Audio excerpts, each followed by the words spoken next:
حدثنا عثمان بن أبي شيبة قال حدثنا جرير عن منصور عن أبي وائل قال كان عبد الله يذكر الناس في كل خميس فقال له رجل يا أبا عبد الرحمن لوددت أنك ذكرتنا كل يوم قال أما إنه يمنعني من ذلك أني أكره أن أملكم وأني أتخولكم بالموعظة كما كان النبي صلى الله عليه وسلم يتخولنا بها مخافة السامة علينا. عبداللہ ابن مسعود ہر جمعرات کے دن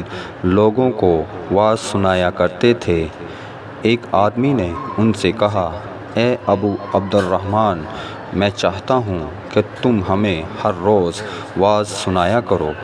انہوں نے فرمایا، تو سن لو کہ مجھے اس امر سے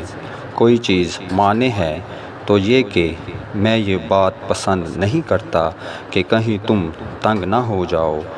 اور میں وعظ میں تمہاری فرصت کا وقت تلاش کیا کرتا ہوں،